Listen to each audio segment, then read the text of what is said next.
बिस्मिल्लाहिर्रहमानिर्रहीम। अस्सलामु अलैकुम वरहमतुल्लाहि वबरकातुहू। आबिद राजी चैनल की तरफ से आज मैं अपने दोस्तों को रसूलुल्लाह सल्लल्लाहु अलैहि वआलिहि वसल्लम का एक फरमान बताऊंगा। आप दोस्तों ने इसे गौर से सुनना है और अपने घर में भी यह हदीस बयान करनी है।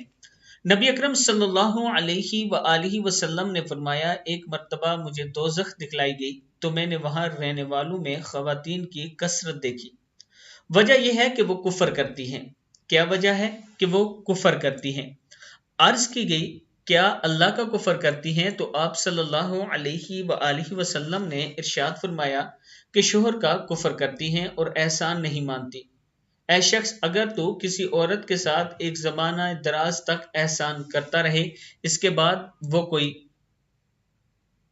बात तुझसे देख ले, यानी खिलाफ तवक्को बात तुझसे देख ले, तो फौरन कह देगी कि मैंने तुझसे कभी आराम नहीं पाया। यानी अगर तू उसके खिलाफ कोई काम कर दे तो फौरन कह देगी कि मैंने तुझसे कभी आराम नहीं पाया। ये वो अल्फाज हैं जो कुफर के हैं, शोर के कुफर के हैं। मैं खवातीन से गुजारिश करूंगा कि अपनी आखिरत को देखा करें और अल्फाज का जो चुनाव है वो अच्छा किया करें।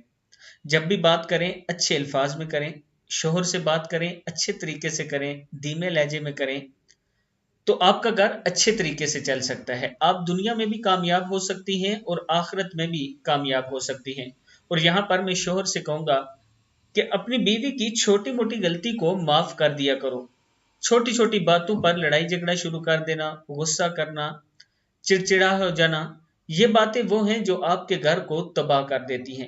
एक औरत किस हद तक बर्दाश्त करेगी कि जब भी आप घर में आओ, आपने नाक चढ़ाई हो और गुस्से में बात करो उससे? इससे आपका घर तबाह होगा। और इसी तरह औरत को भी चाहिए कि जब मर्द बाहर से काम काज करके घर में आए तो मुस्कुरा कर उसका वेलकम करे, अच्छे अंदाज में उससे गुफ्तगू करे, उससे खाने पीने के बारे में अच्छी तरह पूछे, तो यूं आपका घर आपके लिए जन्नत बन जाएगा। मैं आप दोस्तों से गुजारिश करता हूं कि मियां बीवी दोनों इन बातों पर अगर अमल करेंगे तो इंशाअल्लाह आपके घर में कभी लड़ाई झगड़ा नहीं होगा।